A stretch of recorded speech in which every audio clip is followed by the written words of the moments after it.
Welcome to the Dean Show. I'm Eddie, your host. Thank you for tuning in for another exciting episode of the Dean Show. Women out there, I'm going to ask you a question. Do you want to be desired, cherished, and adored by your husbands?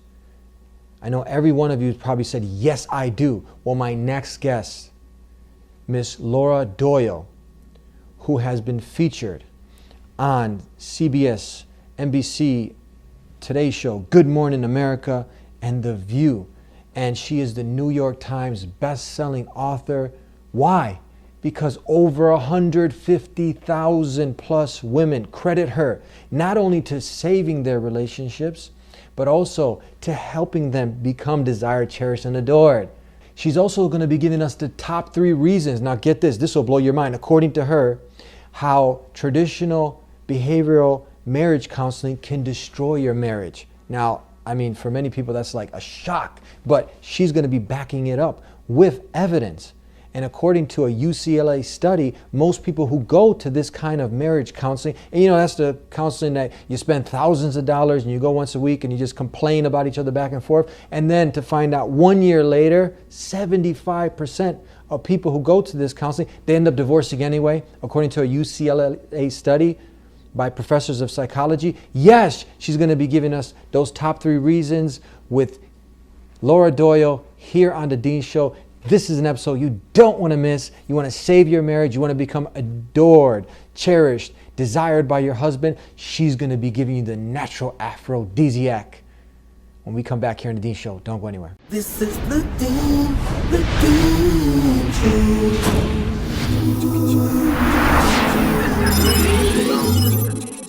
This is the Dean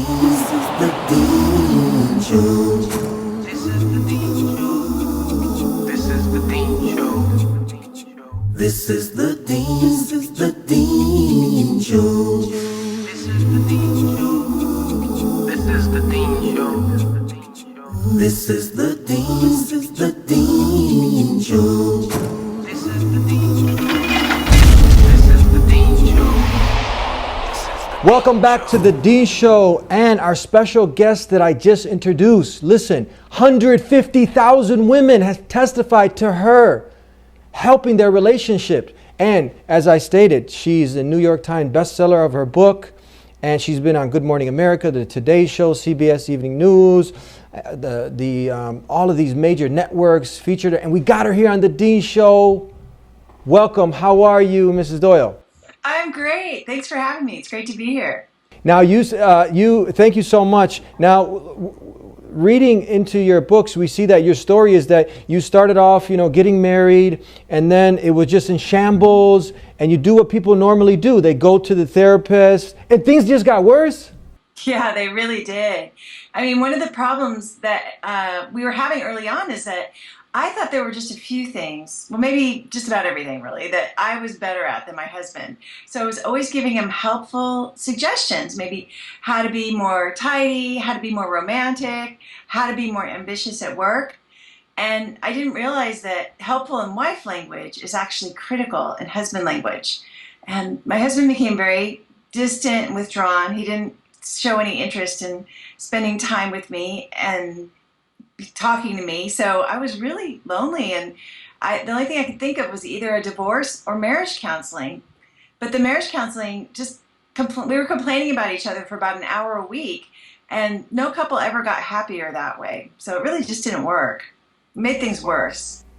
Now, you quote a study, UCLA study, that proved, can you tell us about this statistic now? Yeah, according to the UCLA study by the professors of psychology, couples who received traditional behavioral marriage counseling were separated within 1 year. Over 70% of them were.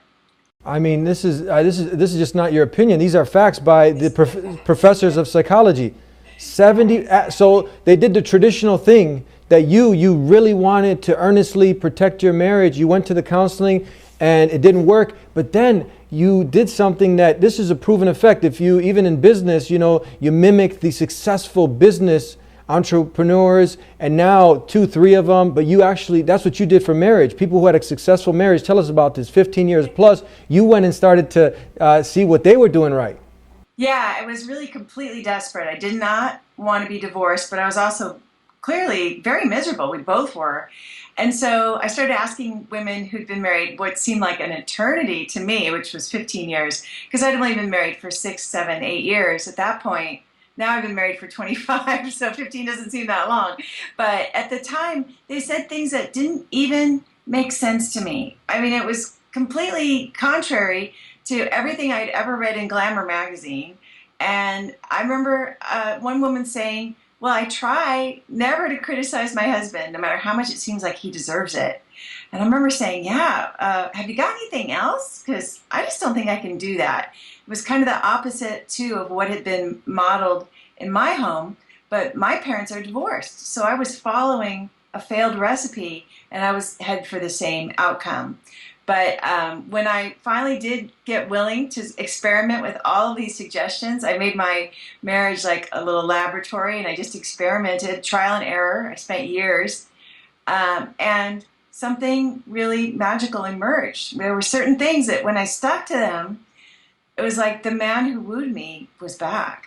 And his face lit up when I came home, and we were laughing together again, and we were holding hands again. And if I didn't stick to those skills, then we went back to wall-to-wall hostility and Cold Wars. And so I began to see a pattern, and it was really kind of amazing to me that I had so much influence over the culture of the relationship. Amazing. Let's get right into the top 3 reasons. Now, you make this very bold statement, again, backed by evidence, that marriage counseling ruins your marriage. Now, let's start with the number 1, the Rodney Dangerfield dilemma. Talk to us about this. Well, Rodney Dangerfield always said, I don't get no respect. And respect is so important for men. It's like oxygen in a relationship for them.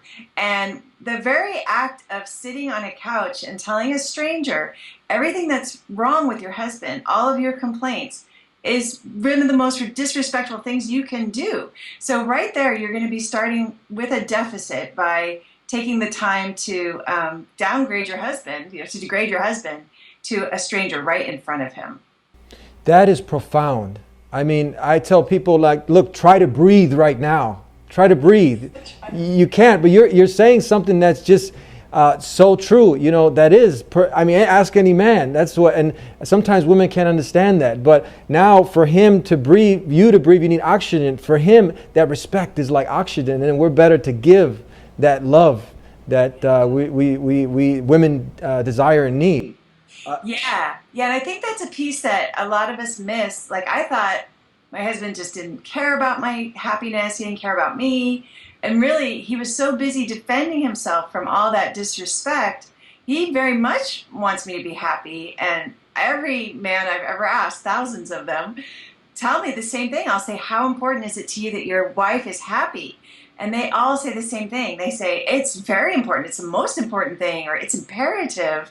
So as long as you are respecting him, he's going to just knock himself out to try to make you happy. How about, you probably heard this, and then sometimes the body language will come into it with the little attitude, say, well, he don't deserve my respect. Yeah. Have you heard that one? I do hear that a lot. And so since all of my experience is based on being a wife, and I only have that to go on, and I tried for a long time to change my husband, and that didn't help me or get me anything that I wanted in life. It didn't make me happy. What I've learned is that I can only change myself. So that's where I start with other wives too. I'll say, well, you can't change him, but you could change yourself. You could decide to be respectful and see what impact that has on the relationship. It could just be an experiment, just like I did experiments in my relationship. And so what's really mind-blowing for me every time is with all these 150,000 women is when they change their behavior, he responds to them differently. And all of a sudden she's writing and saying, oh my gosh, he's doing the dishes, and he got up early to do the dishes, and he came to the gym with an umbrella because it was raining and he didn't want me to get wet, like I was made of sugar. So all of a sudden he's back and he's doing all these romantic, sweet, thoughtful things. This is so profound, because there's a wise saying that when you implement the things that you're talking about with a man, you will have that man like a ring in your finger. You'll be able to move him around anywhere you want. But when you do the opposite, the complaining, lack of respect, you get the opposite. It's very true. I mean, I'm moved every day by how devoted and sweet and just loyal and adorable my husband is to me now. We were at a breakfast cafe recently, and I was just kind of watching the people go by, and he goes, "Oh, don't move." And he got out his phone to take my picture. And he took my picture. He's like, "Look how beautiful you are." And he hands me the phone. And I start looking at the pictures. And they're all pictures of me in his phone, right? There's Laura making dinner, and Laura working on her laptop, and Laura in the backyard. And it's so moving. I can't tell you the inner strength I get from being loved like that every single day. Best-selling author here on the Dean Show with techniques that work, that are proven, and this can help to benefit your life, your marriage, even if it's in the shambles. And you even talk about even the people who they're at the verge of divorce. So we are at number 1. We're going to get to 2. We're going to knock these out on the top 3 why marriage counseling can ruin your marriage and what proven effects work that you discuss in your book. We'll be right back with more here on the Dean Show. Don't go anywhere.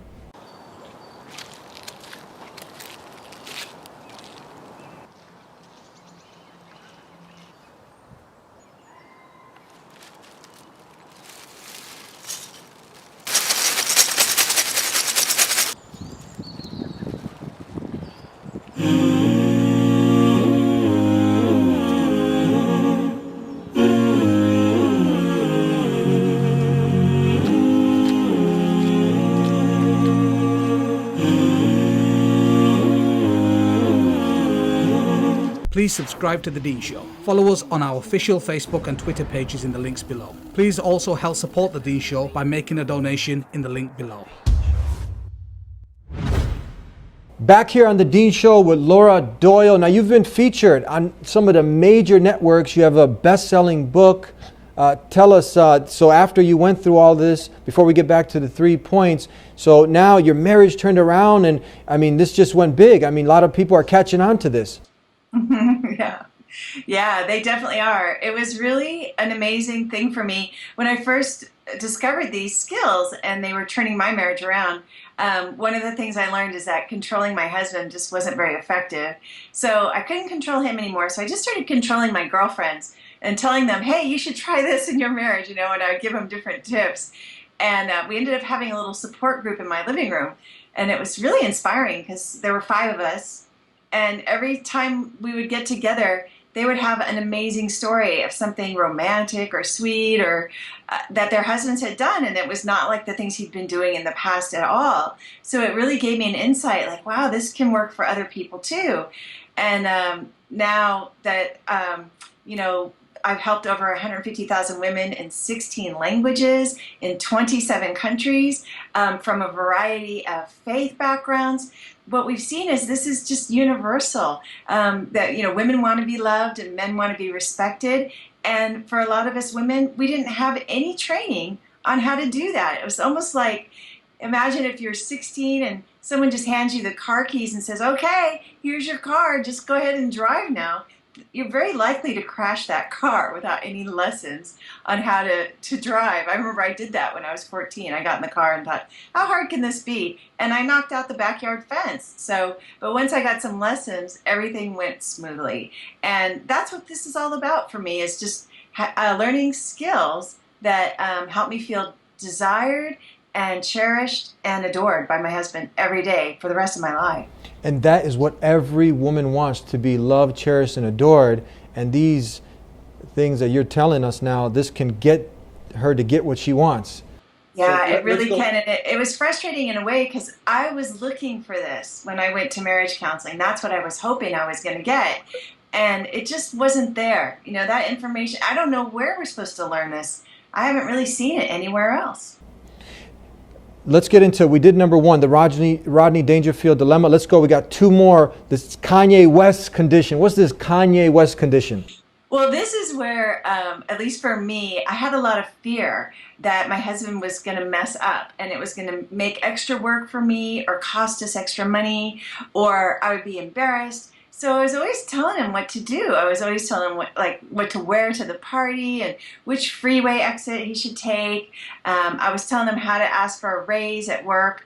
And all this did was create just a ton of tension and distance in our relationship because my husband got the message that I didn't trust him and I didn't respect him either. So it was really interesting. I mean, the marriage counselor told me that I was controlling, and I was like, you're right. I want to stop. What do I do? And she's like, yeah, just stop being so controlling. And I had no idea how to do that, and it was really sad and frustrating for me because I needed some steps. I needed some guidance about how to do that. So that's what I've developed since is this world famous system for how to relinquish inappropriate control of your husband and focus instead on your own happiness, which really tremendously improves the intimacy. Number 3, talking about the Dr. Phil phenomenon that you state that no couple has ever gotten happier complaining about each other 1 hour out of the week. That's right. That was definitely one of the pitfalls of marriage counseling is you're focusing on everything that's wrong when we all have a choice every day to focus on our gratitude and the blessings we have in our life, or to focus on how he left a milk glass in the living room or left his socks on the floor, some of these minor things, that he chews with his mouth open sometimes, right? You can get focused on that and forget that this is the same guy that gets up with the baby in the middle of the night or, works hard so you can stay home with that baby or watches the baby while you go to Zumba class or something like that. So we all have that decision to make every day. And marriage counseling, unfortunately, is really geared towards focusing on the problems. There's one other problem I will tell you I had in marriage counseling. I just want to kind of admit this in case there's other women that relate to this. And that is I really believed that all the problems in my marriage were my husband. I thought if he would change, then I would finally be happy. Of course, I know now that's not how it works, and I'm a little embarrassed to admit that. But part of me taking him to marriage counseling was about that. Like I was kind of a hypocrite. I was just there so she could fix him. I was just being the dutiful wife standing by while he got retrained somehow. And so that's not effective either. That's a setup for terrible disappointment. This is amazing. This is like something, when peanut butter was discovered, this is like when the earth, they thought it was flat, actually round and, went against the odds. And, society now has one norm, but this is something that's profound and really of great benefit. Let's get, before we go to break, tell us, aphrodisiac. This is something that people look into for some foods as aphrodisiac, some of these oils, but you talk about something else being an aphrodisiac. Tell us about this. Yes, the best aphrodisiac in the world for a wife to use is respect. The minute her husband feels respected, she becomes so special, she becomes so desirable, so beautiful. And so it's so funny. I'll ask people, I'll say, what's the number one thing that men want from their wives? And people always say sex. And you know what? It's actually respect. They want sex too, of course. I'm not saying they don't, but respect is even more important. And for a lot of us wives, we just don't even realize when we're being disrespectful. I used to roll my eyes at something my husband said, and I didn't realize I was being disrespectful in that moment. I would interrupt him, or he'd be trying to talk to me, and I'd be walking around the house, maybe with a laundry basket or something, not really listening, and having no idea that I just had no concept of what it looked like to be respectful. And now that I do, I just love that I can restore the intimacy so quickly. Even if I mess up and I am disrespectful, I can apologize for being disrespectful, and it's like the wall comes down immediately, and we're back to being close and connected again. Wow, respect, love, formula for success. We're going to take a break, and I know there's got to be skeptics to everything, but we're going to also ask some questions that the skeptic might be asking. Are you okay with that? Absolutely, let's do it. Okay, beautiful. We'll be right back here in the Dean Show with best-selling author Laura Doyle here on the Dean Show. Don't go anywhere. I want you to imagine you wake up and in front of you are a bunch of guys running around kicking a ball. No goals, no lines, no rules. What would you think? But is that your life? Surely every sport has its goal. Every game has its end, it has its objective, it has its rules. How about life? How about our life? Isn't there a goal to life? Isn't there a purpose, an objective that we have to reach? We think so. The Quran tells us that we exist in order to worship God, and worshiping God means knowing God, as the Quran says. وَمَا خَلَقْتُ الْجِنَّ وَالْإِنسَ إِلَّا لِيَعْبُدُونَ. Worship, though, is not some narrow, small thing. It's wide, it's vast, it encompasses everything that the human being does. Everything that you do, everything that you think, everything that you feel can be done, thought, said, felt in a way that is either pleasing or displeasing to God. The purpose of life is to try and do everything in a way that God loves and God is pleased with. That is your goal. Please subscribe to The Dean Show. Follow us on our official Facebook and Twitter pages in the links below. Please also help support The Dean Show by making a donation in the link below. Back here on The Dean Show with best-selling author Laura Doyle. Tell us now, there are some people who have heard these 3 points and they're like, okay, look, marriage counseling helps a lot of people. You know, why are you so against it? Right. Well, that was my first thought too. I mean, that's why I went to marriage counseling, and we went for years.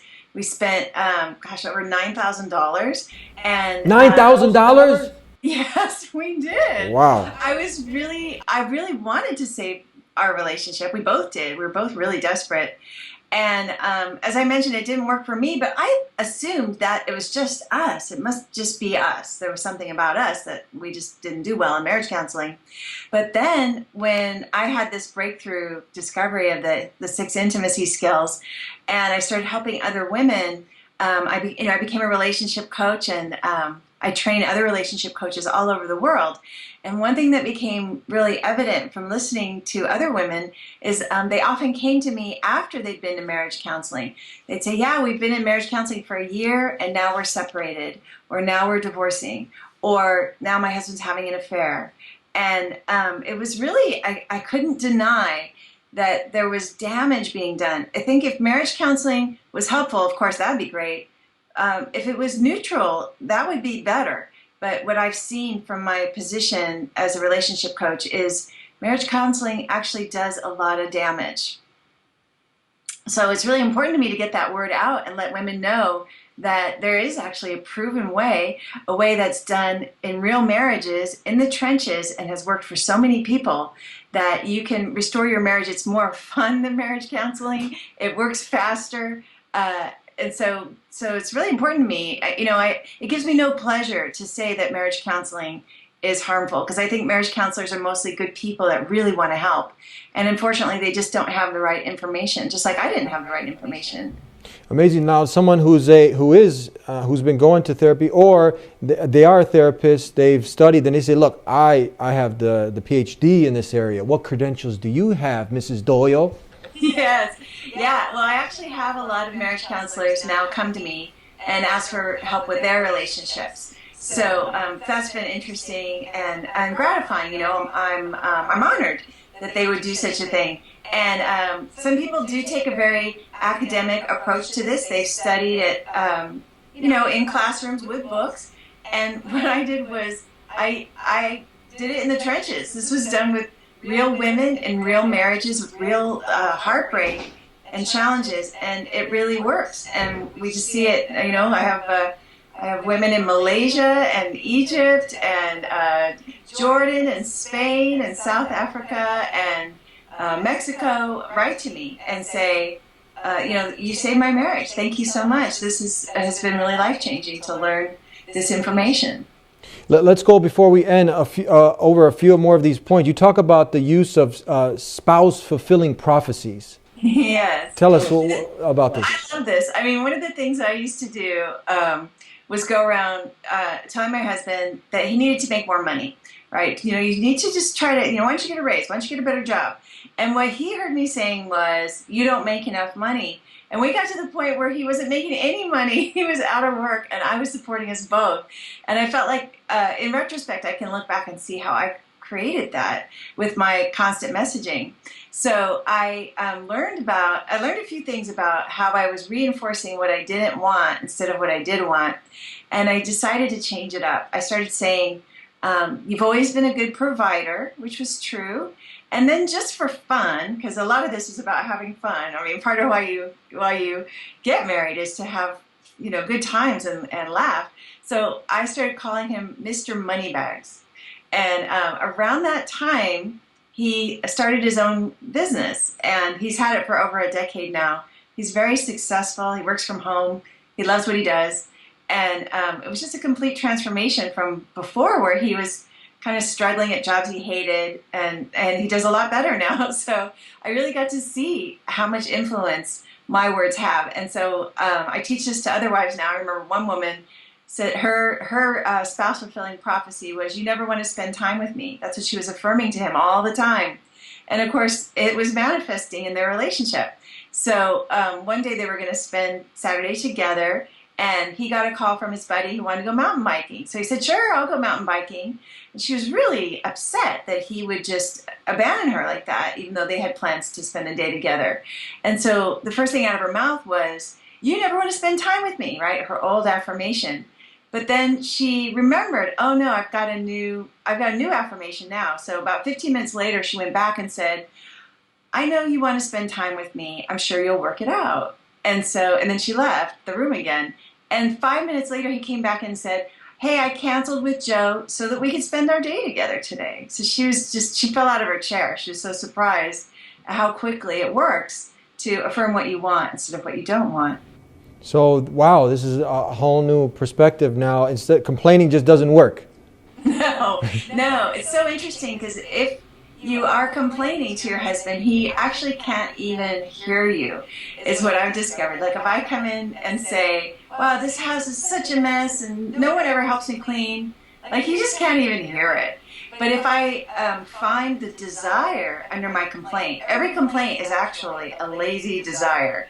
If I figure out what it is I'm wanting and I focus on that outcome, like I might say, I would love it if the kitchen were clean. And my husband will say, oh, okay, I'll tell you what, I'll load the dishwasher, or you wipe off the counters or whatever. Or I remember one time years ago I said, I want to make us dinner tonight, but I don't want to do the dishes. And he was like, okay, I'll do them. And that was, I think actually it was like 15 years ago, and he's been doing them ever since. So a lot hinges on the way I express myself, and just being really careful that I'm picking the thing that I want. Well, we almost got to go. I want you to tell us where we can get the book. And now it's called, some people also get, maybe some women might get up in arms. You say, The Surrendering Wife. I'm not surrendering to nobody. That's right. It's a powerful. And then you have another book. Tell us about why you chose this topic, this title for the book, and where can people get it? Well, to me, the surrendered wife is just a beautiful, I think the word surrendered is just a beautiful spiritual word. Like, I think Islam means surrender, right? Yeah, surrender to the Creator, yes. Yeah. So for me, it was just about acknowledging that I can't change anyone besides myself. And I'm not going to try to change my husband, but just be grateful, that he's the man that I married and that I get to spend all my days with and be connected to.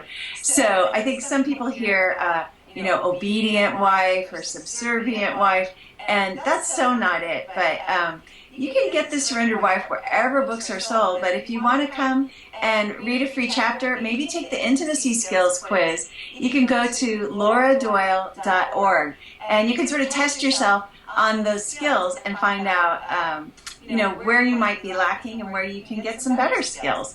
So lauradoyle.org to find out more about the Surrendered Wife, or you can buy it wherever books are sold. Let me just get one more out of you, one more. This is interesting. It's like when you tell your husband, when you're forcing him, telling him what to do, most likely he end up doing the opposite. Is this true? Yeah, it's absolutely true. Like for my husband, I remember if I was trying to get him to clean the garage, I remember he even told me one day, he got up and he was thinking, I'm going to clean the garage today. And I said to him, hey, you promised you were going to clean the garage today. Like I was reminding him, but I was just really a controlling shrew, mad person. And he said he spent the rest of the day like just avoiding cleaning the garage just because I had said that. It's like he was forced to kind of defend his own sense of self and his own sovereignty over his own decisions for his life. So that's not where I want to be. Where I want to be is maybe, cleaning it together. He comes in and cleans it and wants to show me the good work he's done and things like that. So that's how it is now. Can we conclude with this? Is this a true statement? Like both men and women, I mean, we both need food and water to survive, right? So Yes. for men now, and we both want love and respect, but for the man, the water, you need more water to survive. Then you can go longer without food, but you can go less without water. So the water for women is the love, and the water for men is the respect. Is that correct? It totally is. And it's such a nice virtuous cycle, if you will. The more respectful of my husband that I am, the more he just loves me and thinks I'm so special. And so the more loved I feel and the easier it is to respect him. And it just goes around and around like that. That's amazing. So get the book, Surrendering Wife, and you have the other one there they can get also at your website. What's the website again? Sure, it's lauradoyle.org. So it's .org as in orgasm. Most people don't know that that's what it stands for, but we're all about relationships here, so we call it lauradoyle.orgasm. Thank you so much for finding the time. Listen, I'm gonna reserve you maybe in another few months. We just touched upon some things. I got so many more questions. I'm sure we're gonna get tremendous amount of feedback. Are you willing to come back again on the show in the future? I'm delighted. I've really enjoyed being here. Thank you so much. Can't wait to come back. Thank you so much, Ms. Doyle. Thank you. And thank you, Mrs. Doyle, for all of this insightful information. Truly of benefit to anyone who sincerely wants to better their relationship in marriage, and some great advice. And it's coming from a woman who was also having a marriage in shambles, and she started to go towards people who had successful marriages and taking advice from them. And now she's even sought after by marriage therapists who are coming towards her. 150,000 people, look, women have credited her to their successful relationship. Those numbers by themselves, I mean, they tell a lot. That is amazing. And now women, by implementing these things, they get what they're striving for. That cherishment, adornment, that love that every woman wants. But now, that's that aphrodisiac that she'll get all these things by giving that respect to the man. I mean, a lot of times people don't want to hear that, but it's the truth. You know, it's amazing to see. We see this complete balance in the blueprint that we live by, that the Creator has sent down for all of mankind, that the woman is to give that respect to the man, and the man is to live with his wife on a footing of mutual love and kindness. It's so clear. And now to see the best-selling New York Times author speaking about the same things and how it's impacted not only her life, but also those 150,000 plus women. And it is the natural aphrodisiac to a successful marriage. If only we will heed the advice, sincerely wanting to change, because change sometimes is easier to move a mountain. But if we really want successful lives, to have a successful marriage, to live a successful life, then when the good news comes to you, take advantage of it, implement it, and this is good news. For anyone who implements it, that definitely they will have a successful marriage. Thank you for tuning in. Again, thank you, Mrs. Doyle, for being here on The Dean Show. Subscribe if you haven't already to our channel, and look forward to another exciting episode. This month is Ramadan. Hope everybody I told you we're going to bring you some special treats this month, and this was one of those. So continue to support The Dean Show, and we'll see you next time. Until then, peace be with you.